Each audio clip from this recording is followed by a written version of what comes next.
everyone, welcome to Current Crunch. I hope you all are doing well. Let's start today's topic. इसमें हम continue करने वाले हैं हमारा एवोल्यूशनरी पर्सपेक्टिव. इसका पार्ट 1 कल अपलोड हो गया था. एवोल्यूशनरी पर्सपेक्टिव इसको भी मैं एज डेमो वीडियो यूट्यूब पे अपलोड कर रही हूँ. तो जिसने अभी तक बैच में एनरोल नहीं किया है, आपको डिस्क्रिप्शन बॉक्स में सारी लिंक्स मिल जाएंगी जहाँ से आप बैच में एनरोल कर सकते हैं. ये डेमो वीडियो आपको वीडियो क्लासेस की क्वालिटी दिखाने के लिए यूट्यूब पे अपलोड किया जाता है. ठीक है. तो एवोल्यूशनरी पर्सपेक्टिव मैंने आपको कल कहा, हमें 3 पार्ट्स में डिवाइड करके उसको पढ़ना है. एक है आपका सोशल एवोल्यूशन, एक है आपका cultural evolution and biological evolution. ठीक है. तो ये टॉपिक है आपका वेरियस पर्सपेक्टिव्स इन सोशियोलॉजी. उन पर्सपेक्टिव्स में जो फर्स्ट पर्सपेक्टिव हमने स्टार्ट किया है that is your evolutionary perspective. उसके बाद हमें फंक्शनलिस्ट पर्सपेक्टिव पढ़ना है, स्ट्रक्चरलिस्ट पढ़ना है, कॉन्फ्लिक्ट पर्सपेक्टिव पढ़ना है. ठीक है. हम फेमिनिस्ट पर्सपेक्टिव भी पढ़ेंगे, इसमें इंटरैक्शनिस्ट भी पढ़ेंगे, सिंबॉलिक इंटरैक्शनिज्म भी पढ़ेंगे एंड आपका दलित पर्सपेक्टिव भी पढ़ेंगे, क्योंकि हम इंडियन सोसाइटी का चैप्टर पढ़ रहे हैं. इंडियन सोसाइटी भी इसमें पढ़ेंगे क्योंकि वहां से भी आपके एग्जाम्स में क्वेश्चंस आते हैं. तो स्टार्ट करेंगे हम आज सोशल एवोल्यूशन से. तो सोशल एवोल्यूशन में जो थिंकर्स हैं, इंपॉर्टेंट थिंकर्स जिनके नाम आपको याद रखने हैं, जिन्होंने हमें एवोल्यूशनरी पर्सपेक्टिव्स या एवोल्यूशनरी थ्योरी के बारे में काफ़ी कुछ बताया है, काफ़ी काम किया है, वो है हेनरी मेन, हर्बर्ट स्पेंसर,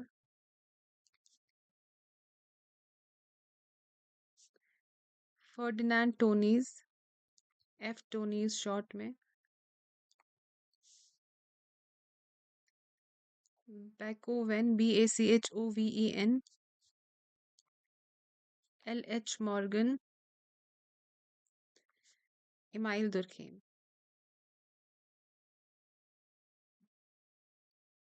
ठीक है. तो हेनरी मेन हमने पहले भी पढ़ा है. टाइप्स ऑफ सोसाइटीज में मैंने आपको हेनरी मेन का बोला था.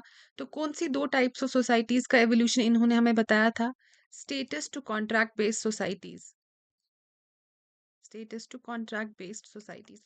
तो स्टेटस वाली सोसाइटीज कौन सी होती हैं? फॉर एग्जांपल आपकी वो सोसाइटी जिनका बेस्ड किस पे बेस्ड होती हैं? आपके किनशिप पैटर्न पे. ठीक है. वो स्टेटस जो आपको पैदा होने से एक सोसाइटी में मिलता है, दैट मीन्स एस्क्रिप्टिव स्टेटस, क्योंकि आप उस सोसाइटी में पैदा हुए हैं तो आपका स्टेटस जो है वो किनशिप डिटर्मिन करेगा. तो उनको हम बोलेंगे status based societies. And second one is your contract based societies. ये वो सोसाइटीज हैं जहाँ पे मॉडर्न सिटीजनशिप का कॉन्सेप्ट सामने आया. Citizenship, state, government. ठीक है. ये सारे कॉन्सेप्ट जहाँ पे आ गए तो वो एक सोसाइटी हुई जिसको हम बोलते हैं कॉन्ट्रैक्ट बेस्ड सोसाइटीज, क्योंकि यहाँ पे अब जो रिलेशनशिप है वो आपके किनशिप पे बेस्ड नहीं होंगे, वो कॉन्ट्रैक्चुअल रिलेशनशिप्स हैं.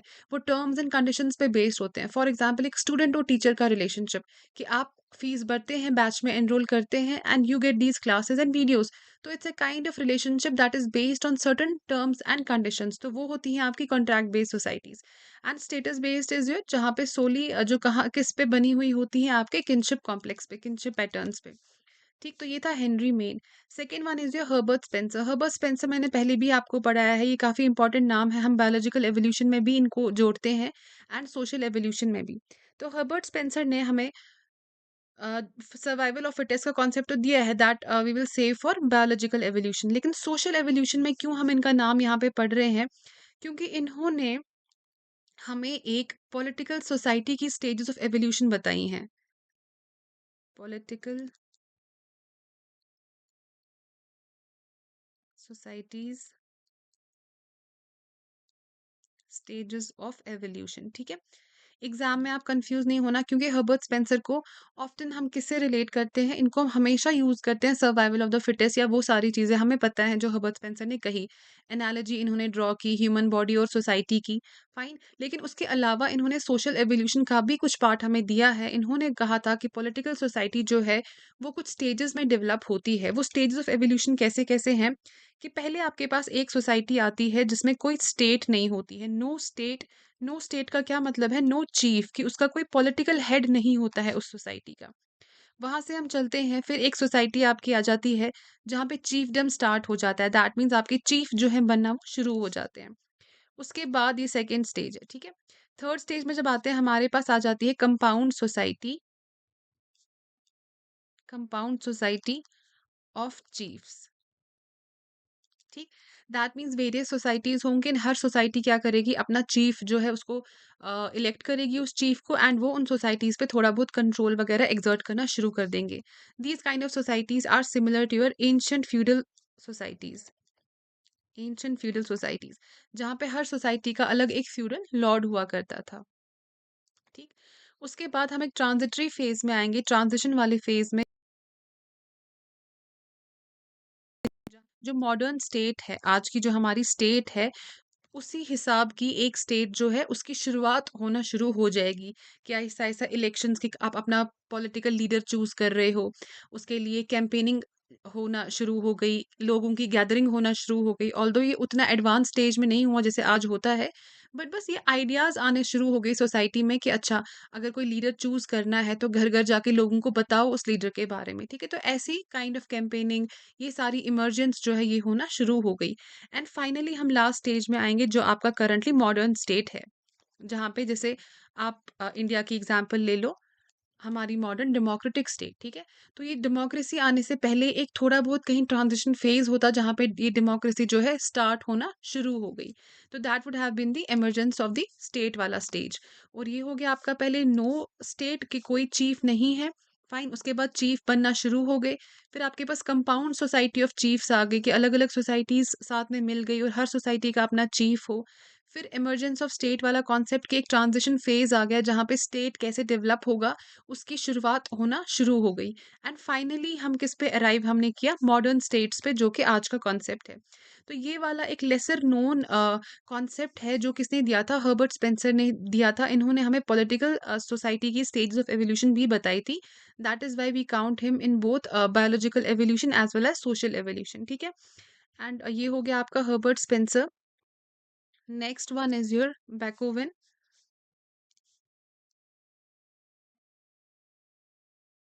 बैकोवन ने कहा था सोसाइटीज पहले मेट्रियार्कल थी।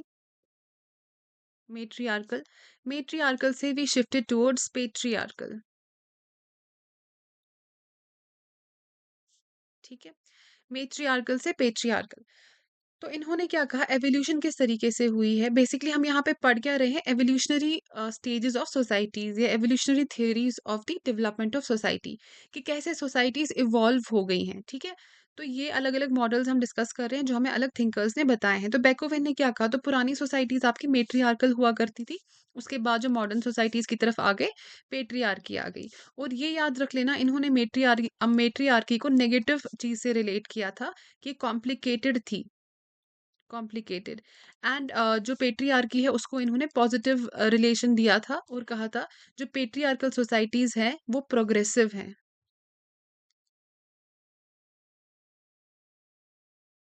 ठीक है? तो ये था आपका बेकोवन। एंड और एक हमने नाम पढ़ा था L H Morgan.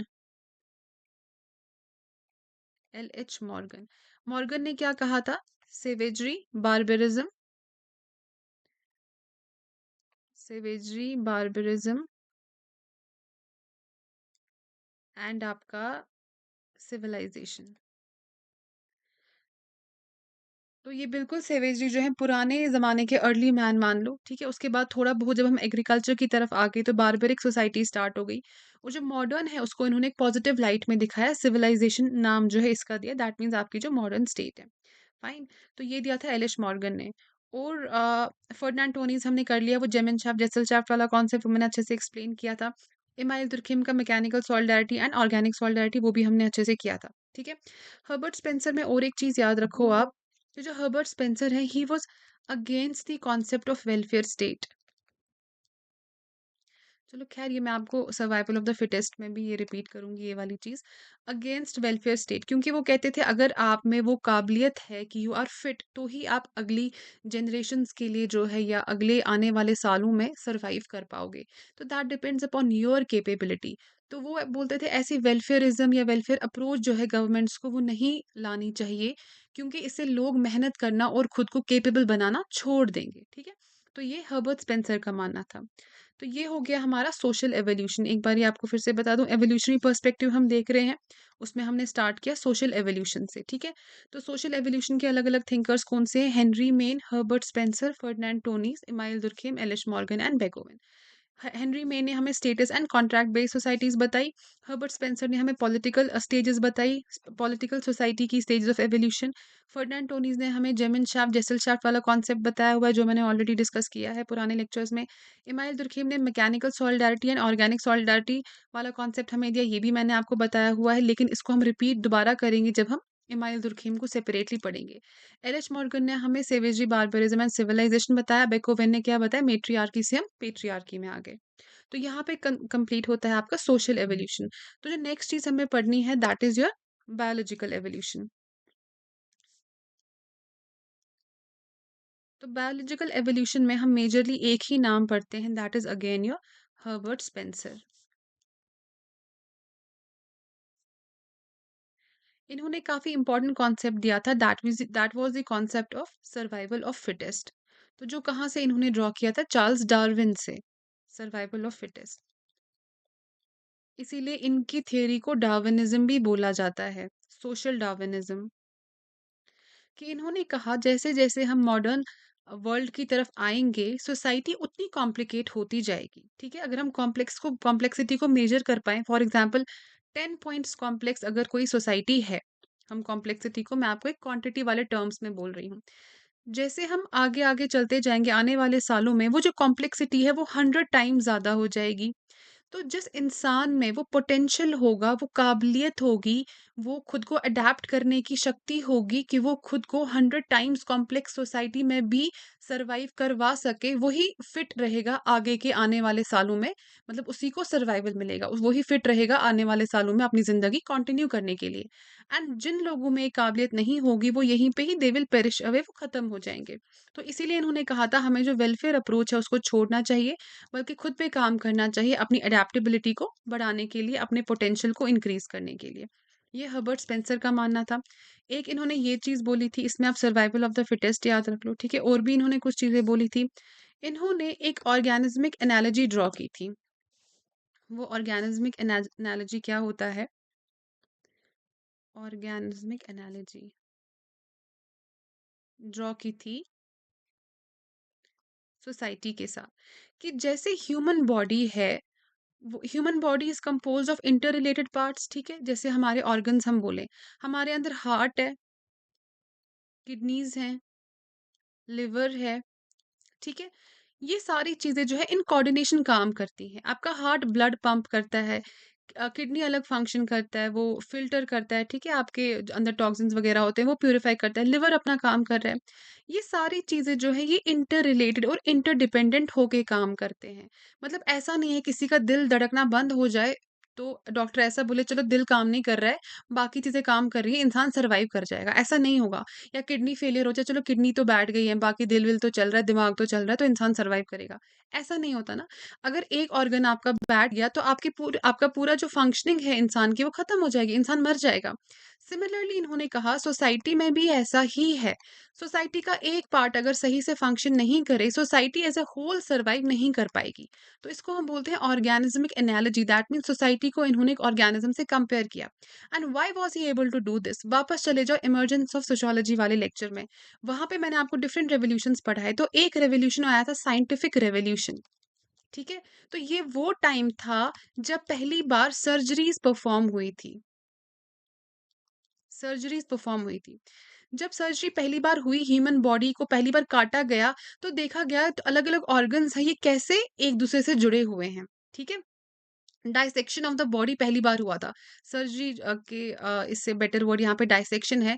Human body का पहली बार डाइसेक्शन हुआ था, एंड ये देखा गया था कि हर ऑर्गन जो है वो कैसे सिंक्रोनाइज़ेशन में काम कर रहा है बाकी ऑर्गन्स के साथ। तो वहाँ से इन्होंने एक कॉन्सेप्ट लिया था, और यही ऑर्गेनिज़्मिक एनालॉजी जो है वो सोसाइटी के लिए भी ड्रॉ की थी।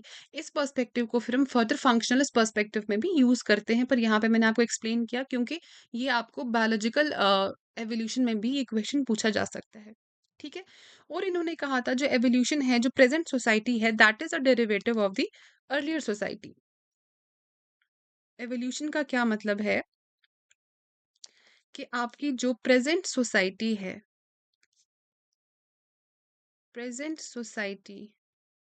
दैट इज़ द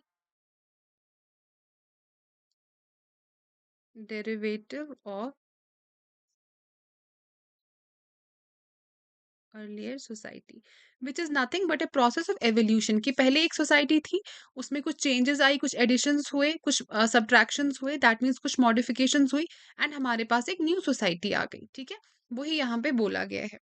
और इन्होंने और एक चीज़ बोली थी, इन्होंने कहा जैसे ह्यूमन एम्ब्रियो होता है, ह्यूमन एम्ब्रियो वो खुद से डेवलप हो जाता है, grows on its own by its own laws. वैसे ही सोसाइटी भी क्या करती है, विल ऑल्सो इवॉल्व, वो विद टाइम वो इवॉल्व करती है on the basis of its own laws, ठीक है? एम्ब्रियो की तरह सोसाइटी भी खुद से अपने लॉज बना के इवॉल्व करती रहेगी। आपको एक्सटर्नली बार बार कुछ चेंजेस या पुशेस नहीं लाने पड़ेंगे। सोसाइटी जो है वो विद टाइम चेंज अपने अंदर लाएगी, रूल्स बनाएगी, इवॉल्व करती जाएगी। तो क्या-क्या चीज़ें आप हर्बर्ट स्पेंसर के साथ याद रखोगे? पहले तो है survival of the fittest which is the most important one. Social Darwinism को इनके साथ रिलेट करोगे आप एग्ज़ाम में अगर आएगा। ऑर्गेनिज़्मिक एनालॉजी इन्होंने ड्रॉ की थी, ये चीज़ आपको पता होनी चाहिए, ठीक है? एंड इन्होंने एवोल्यूशन कहा था, जो प्रेज़ेंट सोसाइटी है वो डेरिवेटिव ऑफ अर्लियर सोसाइटी है, 4th चीज़ आपको याद होनी चाहिए। 5th एम्ब्रियो के साथ इन्होंने रिलेट किया था इसको। तो 5 चीज़ें आप हर्बर्ट स्पेंसर की याद रखोगे। देखो ये तरीका भी होता है नोट्स बनाने का, जैसे आप हर्बर्ट स्पेंसर लिख लोगे यहाँ पे, ठीक है? Herbert Spencer. तो आपने एक डायग्राम बना ली अपने रफ नोट्स पे, जहाँ पे भी आप नोट्स बना रहे हो, तो यहाँ पे करके आप ऐसे करके 5 लाइनें ड्रॉ कर लो। तो आप यहाँ पे सर्वाइवल ऑफ फिटेस्ट लिख दो, ऑर्गेनिज्मिक एनालॉजी लिख दो, ठीक है? फिर एवोल्यूशन को इन्होंने क्या कहा था वो लिख दो, इन्होंने एम्ब्रियो से भी रिलेट किया था वो लिख दो।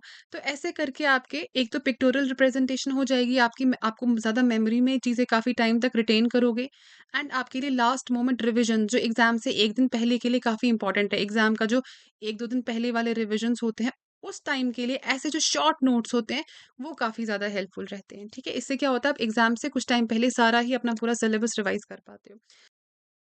आगे चलते हैं, आगे हम डिस्कस करने वाले हैं हमारा सोशल एवोल्यूशन हो गया, बायोलॉजिकल एवोल्यूशन में इतना ही पढ़ना था। लास्ट में हम देखेंगे कल्चरल एवोल्यूशन। कल्चरल एवोल्यूशन तो पहला ऐसा थिंकर जिसने कल्चर के बारे में डिटेल में बात की थी, who the one who first talked about culture, जिन्होंने ट्रेस किया था कोर्स ऑफ कल्चरल एवोल्यूशन। जैसे कॉम्टे ने हमें सोशल एवोल्यूशन का बताया था कि हम थियोलॉजिकल से मेटाफिजिकल से हम मॉडर्न स्टेज में आ गए, से साइंटिफिक स्टेज में आ गए, ठीक है? वैसे ही एक नाम है, एक शख्स हैं जिन्होंने हमें कोर्स ऑफ कल्चरल एवोल्यूशन का बताया था, first one two talk about culture, first one two talk about culture. उनका क्या नाम था? ईबी टाइलर, ठीक है?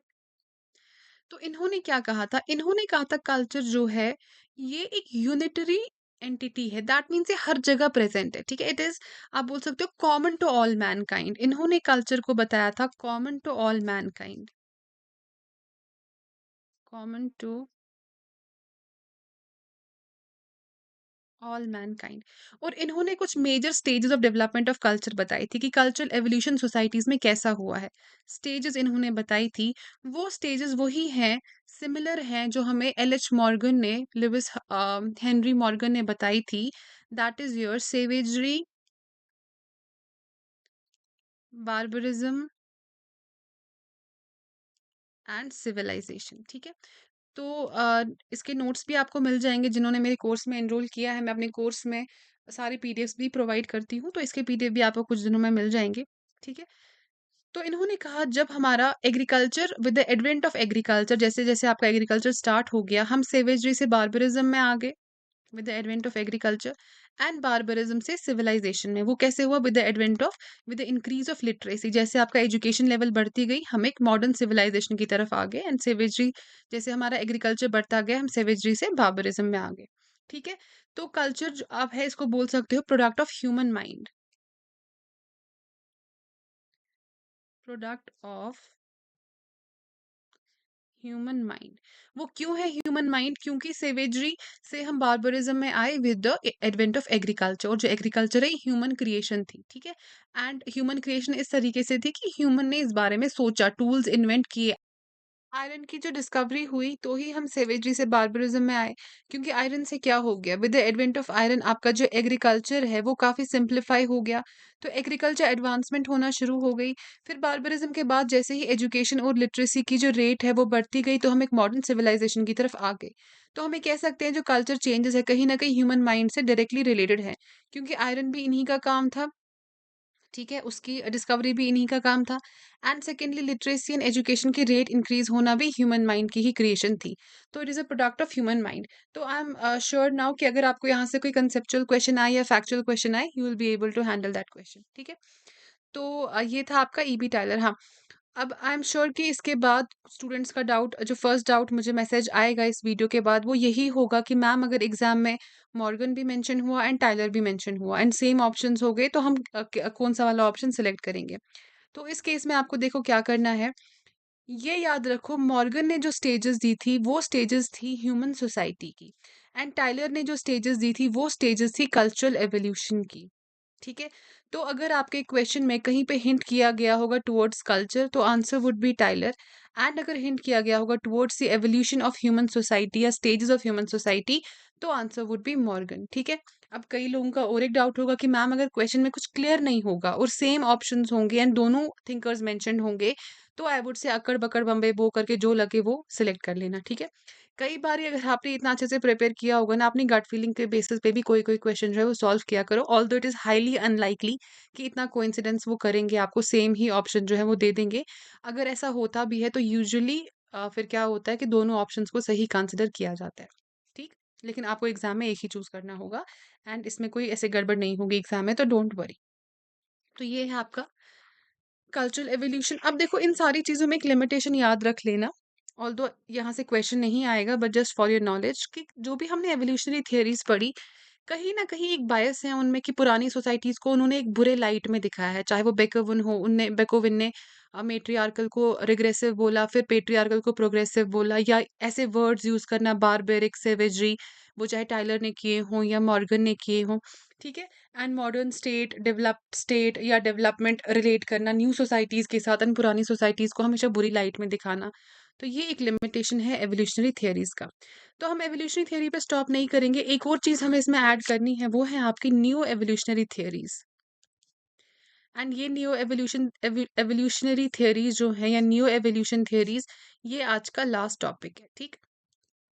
न्यू एवोल्यूशनरी थियरीज, तो क्या बोला है न्यू एवोल्यूशन में, बेसिकली ये भी काइंड ऑफ एवोल्यूशन ही बताता है आपको, मगर एक नए तरीके से, एक मान लो kind of modified evolution, modified evolution. तो इसमें जो थिंकर्स आपको याद रखने हैं उनके नाम यहाँ पे देख लो, एंड ये नाम याद भी कर लेना, क्योंकि हो सकता है कभी आपको ज़्यादा डिटेल्ड क्वेश्चन नहीं आए, लेकिन इतना ही लिखा हो सिर्फ इनमें से न्यू एवोल्यूशनरी थियोरीज जो है वो किन से रिलेटेड है, किन नामों से रिलेटेड है। तो वो है जूलियन स्टेवर्ड, काफ़ी इंपॉर्टेंट है Julian Steward. Leslie White, again very important, Leslie White. Third one is Marshall Sahlins, Marshall Sahlins and Elman Service, Elman Service, ठीक है। इसमें सारे हमें डिटेल में नहीं पढ़ने हैं, डिटेल में we'll cover Julian Steward and Leslie White, ठीक। तो इनकी बेसिकली इनकी थ्योरीज में डिफरेंट क्या था कि इन्होंने अपनी थ्योरीज जो हैं वो बेस की थी रियल वर्ल्ड एविडेंस पे, रियल वर्ल्ड एविडेंस, कि इन्होंने एक्चुअली में जाके स्टडीज कंडक्ट करी और ये बताया कि दुनिया में ऐसा ऐसा हुआ, उस बेसिस पे हम ये बातें बोल रहे हैं कि एवोल्यूशन जो है वो इस हिसाब का हुआ है। तो ये जो अप्रोच है इसको बोला जाता है कि इन्होंने इंडक्टिवली स्टडी किया, ना कि जो क्लासिकल एवोल्यूशनरी थियरिस्ट थे जो हमने अभी तक सारे पढ़े हैं उनकी तरह डिडक्टिवली स्टडी करना, ठीक। तो यहाँ पे दो टर्म्स की तरफ हम आ जाते हैं, इंडक्टिव स्टडी और डिडक्टिव स्टडी क्या होता है, ये हम आगे भी रिसर्च मेथोडोलॉजी वगैरह में भी आप ये टर्म्स दोबारा सुनोगे। तो इंडक्टिव अप्रोच होता है जिसमें आप क्या करेंगे, आप पहले फैक्ट्स देखेंगे, मतलब आप पहले अपनी स्टडी कंडक्ट करोगे, स्टडी कंडक्ट करने के बाद आप फैक्ट्स को एनालाइज करोगे और उस बेसिस पे आप कोई थियोरी पुट फॉरवर्ड करोगे। लेकिन डिडक्टिव क्या करते हैं, वो पहले एक फ्रेमवर्क बना लेते हैं।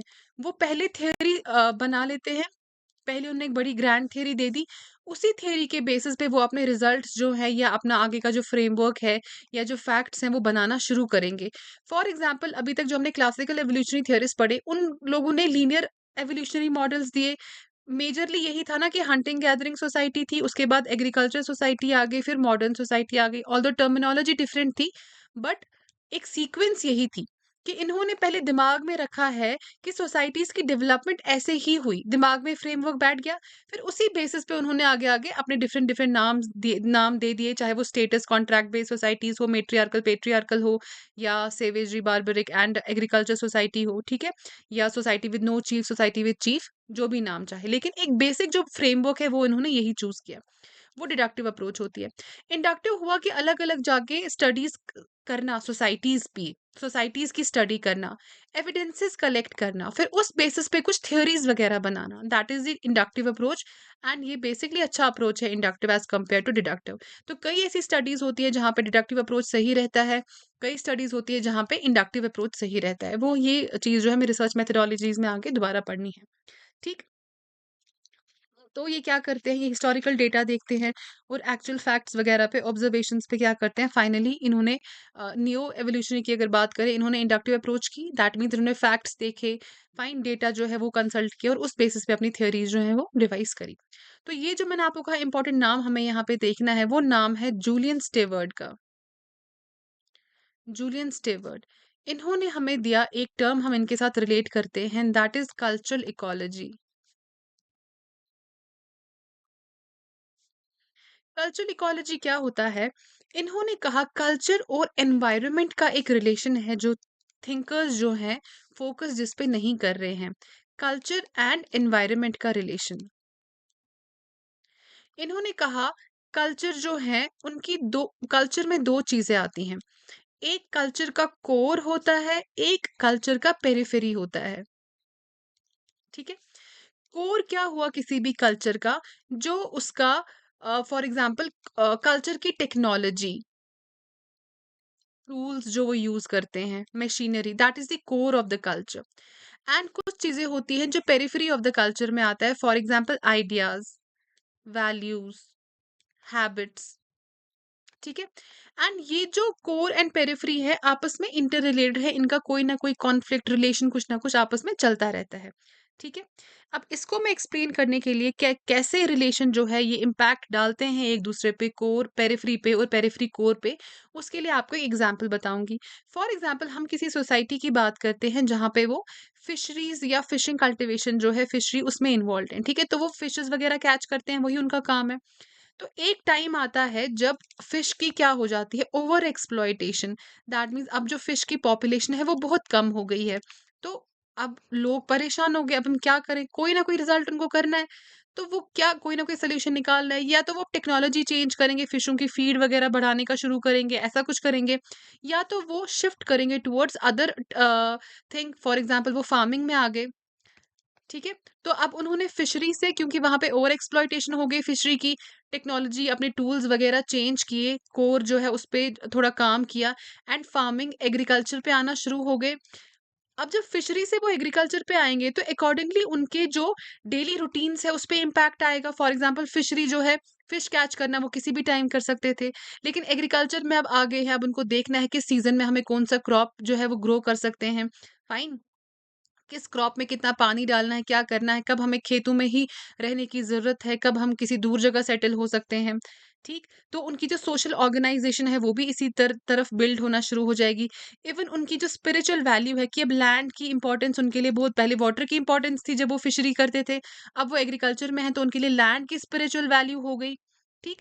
तो उनकी जो कंप्लीट हैबिट्स हैं, उनके जो कंप्लीट सोशल ऑर्गेनाइज़ेशन है उसमें चेंज आना शुरू हो जाएगी। तो that is the concept of core and periphery, कि जब आपने कोर पे काम किया, आपके पेरिफेरी पे वो इम्पैक्ट डालेगा, आपको दिखेगा। जब आप फिशरी करते थे तो आपके एक तरीके के बिलीफ थे, आपका पेरिफेरी एक तरीके का था, फिर आपने अपने कोर में चेंजेस लाई और फार्मिंग की तरफ आ गए, अब आपका पेरिफेरी दूसरे तरीके का है। ठीक है। अब आपकी स्पिरिचुअल वैल्यू, डेली रूटीन, सारी चीजें चेंज हो गई। तो ये इन्होंने कहा, पहली बात याद रखोगे, कोर एंड पेरिफेरी इन्होंने कल्चर्स में कहा 2 चीज़ें होती हैं। सेकेंडली इन्होंने काफ़ी इंपॉर्टेंट बात करी, कल्चर को एनवायरनमेंट से रिलेट किया। इन्होंने कहा कल्चर और एनवायरनमेंट का रिलेशन जो है, कल्चर एंड एनवायरनमेंट का relation it can not be linear. ये लीनियर नहीं हो सकता है। अभी तक जो हमारे क्लासिकल एवोल्यूशनरी थियरिस्ट थे, वो क्या बोलते थे कि रिलेशन लीनियर मॉडल उन्होंने दिए थे, जिसको हम यूनिलीनियर बोल सकते हैं कि एक ही लाइन में चल रहे हैं। For example hunting gathering society, उससे बाद एग्रीकल्चर सोसाइटी, उसके बाद मॉडर्न सोसाइटी, तो ये यूनिलीनियर मॉडल हो गया। इन्होंने कहा ऐसा नहीं हो सकता है, क्योंकि आपका जो कल्चर है एंड एनवायरनमेंट है वो डायरेक्टली रिलेटेड है, और एनवायरनमेंट जो है वो हर जगह का अलग है। तो लीनियर डेवलपमेंट मॉडल जो है वो काम नहीं कर सकता है, वो नहीं आ सकता है, ठीक है? इसीलिए जो इन्होंने हमें कॉन्सेप्ट दिया है एवोल्यूशन का, उसको हम बोलते हैं मल्टीलीनियर। मैं अभी आपको एग्जांपल के साथ भी समझाऊँगी। मल्टीलीनियर एवोल्यूशन, ठीक? कल्चरल एनवायरनमेंट लीनियर क्यों नहीं हो सकते? कल्चर में हम फॉर एग्जांपल हम फेस्टिवल्स की एग्जांपल ले लें, तो इंडिया में रिलीजन जो है, इंडिया में काफ़ी जो फेस्टिवल सेलिब्रेट होते हैं, वो एग्रीकल्चर के अराउंड बिल्ट हैं। फॉर एग्जांपल आपका जो लोहरी है, मकर संक्रांति है या पोंगल वगैरह है, तो कहीं न कहीं क्लाइमेट वगैरह इस सारी चीज़ों से रिलेटेड है, ठीक है? तो जम्मू का कल्चर है, वो सेलिब्रेट करते हैं लोहरी, हालाँकि जम्मू एंड कश्मीर जो है एक ही यूटी है, लेकिन कश्मीर में लोहड़ी सेलिब्रेट नहीं होती है, क्योंकि कहीं न कहीं जम्मू में लोहड़ी सेलिब्रेट करने के बाद एक थोड़ा सन शाइनिंग वगैरह मौसम ठीक होने के जो इम्कानात हैं वो आते हैं। तो उस चीज़ से रोली लोहड़ी को हम रिलेट करते हैं, एग्रीकल्चर से रिलेट करते हैं, ठीक क्लाइमेट से रिलेट करते हैं। लेकिन कश्मीर में तब चिले कलान चल रहा होता है। तो वो हमारे कल्चर में नहीं आता है कि हम लोहड़ी सेलिब्रेट करें, लेकिन जम्मू में आता है। तो आप जब यूनिलीनियर मॉडल ऑफ एवोल्यूशन दे रहे हो, तो आप हर पूरी दुनिया को एक मॉडल दे रहे हो, लेकिन हर जगह का जो एनवायरनमेंट है वो अलग होता है, एंड कहीं ना कहीं एनवायरनमेंट एंड कल्चर जो है वो एक दूसरे पे इम्पैक्ट डालते हैं, उनका आपस में रिलेशन होता है। इसीलिए हम लोहड़ी सेलिब्रेट नहीं करते हैं। इसीलिए इन्होंने कहा कि हमें लीनियर मॉडल ऑफ एवोल्यूशन नहीं देना है, हमें मल्टीलीनियर एवोल्यूशन की बात करनी है। फाइन, एक ही मॉडल जो है, वन साइज फिट्स ऑल जो है, वो कल्चर के रिलेशन में, कल्चर के एवोल्यूशन में काम नहीं करता है। इसीलिए इन्होंने मल्टीलीनियर एवोल्यूशन दिया। उसके कहने का क्या मतलब था कि फॉर एग्जांपल जो सिमिलर इकोज़ोन्स हैं वर्ल्ड के, similar ecozones of the world, they have common lines of development. अगर मैं आपको छोटी सी एग्जांपल दूं, आप रिलेट कर पाओगे उसको, बड़ी स्केल पे खुद ही सोचो कि लोहड़ी सेलिब्रेट, मैंने आपको बोला जम्मू में लोहड़ी सेलिब्रेट होती है। सिमिलरली लोहड़ी पंजाब में सेलिब्रेट होती है, क्योंकि वो सिमिलर इको जोन आप उनको कंसिडर करो एक छोटे स्केल पे, ठीक है? तो दोनों फेस्टिवल्स वहाँ होते हैं, तो दोनों के कल्चर में आपको कुछ सिमिलैरिटी मिलेगी। लेकिन क्योंकि कश्मीर का जो एनवायरनमेंट है, वो जम्मू के एनवायरनमेंट से कंप्लीटली डिफरेंट है, तो दोनों जगहों का जो कल्चर है, वो अलग है। जैसे फेरन हमारे कल्चर में है, जम्मू के कल्चर में नहीं है, क्योंकि हमारा सीज़न ऐसा है। अब जो जम्मू में आप जैसे कॉटन के क्लॉथ ज़्यादा पहनेंगे, वही कपड़े आपके पंजाब में भी चलेंगे, कॉटन ज़्यादा चलेगा। विंटर्स में आप वूलन ज़्यादा पहनेंगे, यहाँ पे ठंड ज़्यादा होती है। तो आपका जो कॉमन लाइन ऑफ डेवलपमेंट है, ये similar eco zones of the world में दिखेगा। ये तो मैंने आपको सिर्फ इंडिया एक दो स्टेट्स की बात करी ना, आप वर्ल्ड के लेवल पे देखो, ये अगर आपका ग्लोब है, यहाँ पे अगर जहाँ पे ज्यादा गर्मी होती है, ये वाला आपका इक्वेटोरियल रीजन, ये सारा जो एक ही इको जोन अगर हम इसको कंसिडर करेंगे, तो ऐसा माना जाएगा इनका kind of common line of development हुई है। इनकी जो स्टेजेस हैं कल्चर की, वो एवोल्यूशन उनका सेम होगा। वैसे ही जो यहाँ पे लाई करते होंगे जोन्स, उनका लाइन ऑफ डेवलपमेंट सेम होगा। जो टेम्परेट जोन्स में करते होंगे, उनका लाइन ऑफ डेवलपमेंट भी सेम होगा, ठीक है? तो कहने का क्या मतलब है, जहाँ पे जो एनवायरनमेंट सेम होगा, वहां पे उनको वही कल्चर जो है वो देखने को मिलेगा, ठीक? तो ये बात क्लियर हो गई। इसीलिए इन्होंने हमें कौन सा टर्म दिया था, यूनिलीनियर नहीं मल्टीलीनियर एवोल्यूशन हमें बोलना चाहिए। मल्टीलीनियर एवोल्यूशन थियोरी जो है उस पे काम करना चाहिए। यूनिलीनियर किसने दिया था? क्लासिकल एवोल्यूशनरी थियरिस्ट ने दिया था, ठीक? उसके बाद और एक नाम जो है, दैट इज लेस्ली वाइट। ये हो गया आपका जूलियन स्टेवर्ट का। लेस्ली वाइट ने क्या कहा, ये बेसिकली कहीं न कहीं ईबी टाइलर से थोड़ा एग्री करते थे। इन्होंने कहा एवोल्यूशन ऐसे ही होता है, लीनियर एवोल्यूशन ही होता है। इन्होंने एक्स्ट्रा चीज़ क्या कही, इन्होंने कहा हमें एवोल्यूशन में एनर्जी को देखना चाहिए कि अमाउंट ऑफ एनर्जी कितनी कंज़्यूम हुई है। फॉर एग्ज़ाम्पल एवोल्यूशनरी मॉडल में हमने क्या देखा, एग्रीकल्चर के आने से एक बड़ा एवोल्यूशन हुआ, चेंजेस हुई स्टेजेस में। वो एवोल्यूशन ने बेसिकली क्या किया, सोलर एनर्जी को हार्नेस किया। आपको कल्टीवेशन के लिए सनलाइट की जरूरत पड़ती है ना, तो कहीं ना कहीं हमने टेक्नोलॉजी और एनर्जी को कंज्यूम किया, हार्नेस किया, उसको यूटिलाइज किया, और वहां से कल्चर में चेंज देखने को मिली। तो इनकी थ्योरी से इन्होंने हमें एक फॉर्मूला दिया, that is E × T = C। तो E × T = C अगर आप एग्जाम में देखोगे तो answer would be Leslie White. E is for energy, T is your technology, and C is your culture। ठीक है, तो amount of energy a society can harness, उसको जब हम मिलाते हैं टेक्नोलॉजी से तो वो हमें देता है वहां का कल्चर। ठीक है, वो एनर्जी ह्यूमन लेबर फॉर्म में भी हो सकती है, फाइन, या आपकी टेक्नोलॉजी, जैसे ह्यूमन लेबर आप एनर्जी कंसिडर करो, टूल्स में आप, टेक्नोलॉजी में आप टूल्स वगैरह जो आप यूटिलाइज करते हो, जो एनर्जी यूज करते हो उन टूल्स को यूज करने के लिए। ठीक, वो जब दोनों चीजें मिलती हैं वो आपको एक कल्चर जो है उसकी एवोल्यूशन बताती हैं। और एक एग्जांपल से हम समझ सकते हैं, फॉर एग्जांपल स्मॉल सोसाइटीज जो हैं, स्मॉल सोसाइटीज हैं, दैट मीन्स वहां पे सिंपल हैंडमेड टूल्स यूज होंगे, तो स्मॉल एनर्जी, लो एनर्जीज वहां पे, स्मॉल लो एनर्जी वहां पे कंज्यूम हो जाएगी। एंड जो आपकी इंडस्ट्रियल सोसाइटीज हैं वहां पे आपको बड़ी बड़ी मशीनरी यूज होगी, बड़ी मशीनरी यूज होगी, ज्यादा फ्यूल यूज होगा, स्टीम इंजन यूज होंगे, दैट मीन्स ज्यादा हाई एनर्जी कंज्यूम होगी। तो ये सोसाइटी जितनी हाई एनर्जी कंज्यूम करेगी उतनी ही कल्चरली कॉम्प्लेक्स सोसाइटी होगी। एंड वो सोसाइटी जो जितनी स्मॉल एनर्जी यूज करेगी वो उतनी सिंपल सोसाइटी होगी। तो कल्चर में एनर्जी की बात किसने करी थी, लेस्ले वाइट ने। ठीक है, तो यहाँ आपका न्यू एवोल्यूशनरी जो है वो भी कंप्लीट होता है। नहीं, और एक रहता है इसका, Sahlins and Service, Sahlins and service,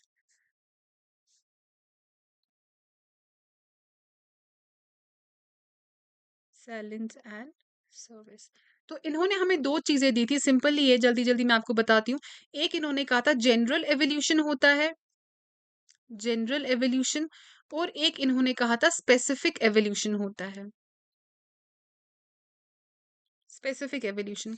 general evolution for example इन्होंने उसका रिलेट किया था, जैसे हम ट्री की बात करें, ट्री का जो ट्रंक है, तो ये एक यूनिवर्सल मान लो आप, अपवर्ड डायरेक्शन में चले जा रहे हैं, चले जा रहे हैं, तो ये जनरल एवोल्यूशन है जो एक डायरेक्शन में जा रहा है। एंड ट्री के ब्रांचेस देखो, तो जो अलग अलग ट्री के ब्रांचेस क्या होते हैं, अलग अलग डायरेक्शन में होते हैं। तो ये दिखाता है कल्चर, जो डाइवर्स कल्चर होता है, कल्चर डाइवर्सिटी, डिफरेंट डायरेक्शंस में जो ग्रो करता है, इसको हम बोलते हैं स्पेसिफिक एवोल्यूशन, इसको हम बोलते हैं जनरल एवोल्यूशन। जनरल एवोल्यूशन में याद रखो, ये पूरी दुनिया के लिए सेम होता है, फाइन। एंड स्पेसिफिक एवोल्यूशन होता है, फॉर एग्जांपल हम एस्किमोज की बात करें, एस्किमोज जो है वो अडेप्ट कर चुके हैं अपने जो एरिया जहाँ पे वो रहते हैं वहां के टेम्परेचर से। वो कहाँ होते हैं ज्यादा Eskimos, north Canada, Alaska, eastern Siberia, वो वाले आइस्ट वाले रीजन्स। ठीक है, तो उनका रहन सहन वो एक उस एक जगह के लिए तैयार हुआ है, वो गर्मी में नहीं रह पाएंगे। ठीक है, तो उसको हम स्पेसिफिक एवोल्यूशन बोलते हैं। एंड जनरल एवोल्यूशन होता है, फॉर एग्जाम्पल हम हंटिंग गैदरिंग से एग्रीकल्चर सोसाइटीज में आ गए, तो ये स्पेसिफिक एवोल्यूशन नहीं था, ये जनरल एवोल्यूशन था, ये many parts of the world में हुआ था, तो that is general evolution. And general evolution के साथ टर्म यूज होता है adaptability, adaptability. And specific evolution के साथ टर्म यूज होता है अडेप्टेशन। अडेप्टेशन का मतलब हुआ कैसे कल्चर एडजस्ट करता है to survive in its own environment, जैसे एस्किमोस की बात की थी। एंड एडेप्टेबिलिटी में होता है कल्चर जो होता है वो ऐसे स्किल्स और नॉलेज डेवलप करता है जो हम यूटिलाइज करते हैं अदर एनवायरमेंट में भी। अदर एनवायरमेंट मतलब आपके कल्चर में आप ऐसे knowledge and skills utilise, skills develop करोगे जो हर एनवायरमेंट में यूज हो जाएंगे। एंड यहाँ पे क्या होता है, स्पेसिफिक टू दैट एनवायरमेंट आपके स्किल्स डेवलप होते हैं। अब जहाँ जनरल एवोल्यूशन की बात आ रही है वहां पे एक नेगेटिव चीज भी डेवलप होगी।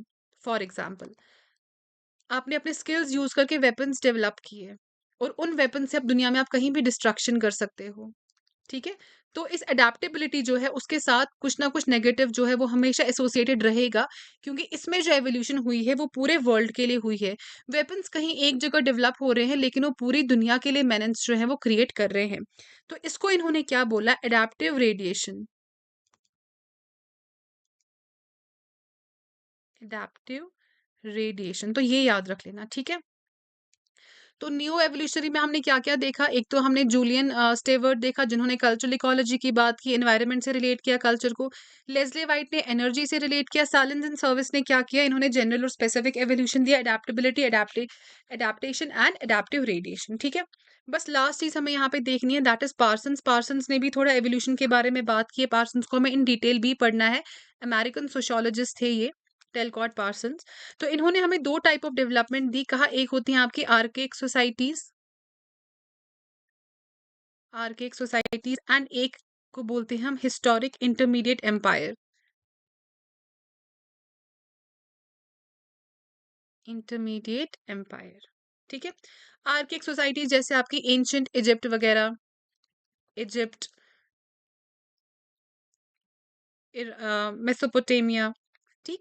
And historic intermediate is your China, India, आपका इस्लामिक वर्ल्ड, ऑटोमन एम्पायर। तो ये जो आर्किक सोसाइटीज हैं, ये बेसिकली इनको बोलते थे कि कॉम्प्लेक्स सोसाइटीज थी और इनकी ऑर्गेनाइज्ड स्टेट था इसमें, ऑर्गेनाइज्ड स्टेट, ऑर्गेनाइज्ड स्टेट। और ये जो हिस्टोरिक इंटरमीडिएट एम्पायर थी, ये लार्ज एम्पायर्स थी with political centralisation, large empires with political centralisation, ठीक है? तो ये 2 स्टेजेस हैं इन्होंने जो पार्सन्स ने दी थी। इन्होंने और एक टर्म दिया था जिनको हम बोलते हैं सीड बेड सोसाइटीज। ये वो सोसाइटीज हैं जो पॉलिटिकली पावरफुल नहीं है लेकिन culturally creative societies. For example ancient Israel, वहां से मेजर रिलीजियस आइडियाज जो है एंशिएंट इजराइल से निकले हैं। या आपका ग्रीस हो गया फॉर एग्जांपल, बड़े बड़े फिलोसोफर्स आपके एरिस्टोटल वगैरह वो ग्रीक फिलोसोफर्स थे। साइंटिफिक थॉट जो है वो ग्रीस से निकले हैं, काफी साइंटिफिक थॉट्स। तो ancient Israel for example and Greece, ये वो सोसाइटीज हैं जो पॉलिटिकली स्ट्रांग नहीं है, पॉलिटिकली नहीं है लेकिन culturally they are creative, culturally हैं, ठीक है? इनको पार्सन्स ने कहा सीड बेड सोसाइटी। तो पार्सन्स ने हमें 2 स्टेजेस दी, आर्केक सोसाइटीज 2 टाइप्स दिया, आर्केक सोसाइटीज एंड आपकी हिस्टोरिकल इंटरमीडिएट एम्पायर्स। एंड एक टाइप ऑफ सोसाइटी इन्होंने कहा आपकी सीड बेड सोसाइटीज। और एक नाम याद रख लो लेंस की, इसका बस ये याद रख लो, इन्होंने एवोल्यूशन को रिलेट किया टेक्नोलॉजी से कि जैसे जैसे टेक्नोलॉजी बढ़ती है आपका एवोल्यूशन या आपकी नई नई सोसाइटीज उतनी ज्यादा कॉम्प्लेक्स होती जाती है, ठीक है? तो यहाँ पे लेक्चर एंड करते हैं, एक बारी जल्दी से देखते हैं हमने क्या देखा। पहले हमने देखा हेनरी, अच्छा ये आपकी सोशल एवोल्यूशन थी। Henry Maine, Herbert Spencer, Ferdinand Tonnies, Bachofen, L H Morgan and Emile Durkheim. Henry Maine ने दिया था status and contract societies. Herbert Spencer जो है उनका हमने बायोलॉजिकल एवोल्यूशन में भी पढ़ा, यहाँ पे हमने उनका पॉलिटिकल सोसाइटी में पढ़ा था। बेकोविन ने मेट्रियार्कल पेट्रियार्कल, मॉर्गन ने barbaric savagery and civilisation. Emile Durkheim जो है mechanical solidarity and organic solidarity, ये हमने पहले पढ़ा हुआ है, आगे हम दोबारा रिपीट करेंगे थिंकर्स चैप्टर में। एंड फर्डिनांड टोनीज ने दिया था जेमिन शाफ्ट एंड जेसल शाफ्ट, ठीक है? ये उनका है हर्बर्ट स्पेंसर का, बेकोविन का। फिर बायोलॉजिकल एवोल्यूशन में हमने हर्बर्ट स्पेंसर पढ़ा, उसमें survival of the fittest, social Darwinism, organismic analogy and evolution जो है प्रेजेंट, वो डेरिवेटिव है अर्लियर सोसाइटीज का। फिर कल्चरल एवोल्यूशन में अगेन हमने क्या पढ़ा, ईबी टाइलर पढ़ा, उनने भी सेम स्टेजेस दी थी, सेवेजरी, बार्बरिज्म एंड सिविलाइजेशन। फिर हमने न्यू एवोल्यूशन थ्योरीज पढ़ी जिसमें एवोल्यूशन को थोड़ा मॉडिफिकेशन के साथ प्रेजेंट किया। उसमें हमने देखा Julian Steward, Leslie White, Marshall Sahlins and Elman Service. तो चारों ही हमने इन डिटेल पढ़ लिया, ये सारी डिटेल हमने पढ़ लिए। फिर मैंने आपको कहा कि नियो एवोल्यूशन थियरी जो है वो रियल वर्ल्ड एविडेंस पे बातें करते थे, तो इनको इनकी अप्रोच को इंडक्टिव बोला जाता था। और जो क्लासिकल एवोल्यूशनरी थे जो अभी तक हमने देखे उनको डिडक्टिव बोला जाता था उनकी अप्रोच को। तो स्टेवर्ट ने हमें कल्चरल इकोलॉजी बोला, एनवायरनमेंट के साथ रिलेट किया। एंड लेस्ली वाइट ने एनर्जी के साथ कल्चर को रिलेट किया। एंड सैलन एंड सर्विस ने किसके साथ किया, general evolution and specific evolution की बात की, adaptability, adaptive radiation and adaptation की बात की। पार्सन्स ने हमें आर्किक सोसाइटी बोला, हिस्टोरिक एंड इंटरमीडिएट एम्पायर्स बोला एंड सीड बेड सोसाइटीज बोला। और लेंस्की ने क्या बोला, टेक्नोलॉजी से आपका जो कल्चर है वो चेंज होता है, जितनी कॉम्प्लेक्स टेक्नोलॉजी उतना कॉम्प्लेक्स कल्चर। तो यहाँ पे आपका कल्चर, ये एवोल्यूशनरी पर्सपेक्टिव सोशियोलॉजी का कंप्लीट होता है। नेक्स्ट वीडियो में हम फंक्शनल पर्सपेक्टिव डिस्कस करेंगे। तो जिसने अभी तक एनरोल नहीं किया है तो आप लोग क्यों अपना टाइम वेस्ट कर रहे हो, काइंडली एनरोल। तो आपको डिस्क्रिप्शन में लिंक मिल जाएगी, वहां से आप कोर्स में एनरोल कर सकते हैं, या आप डायरेक्टली जो मैंने आपको नंबर दिया था लेक्चर के स्टार्टिंग में उससे मुझे कॉन्टैक्ट कर सकते हैं। Till the time you get a new video, bye, take care, have a great day.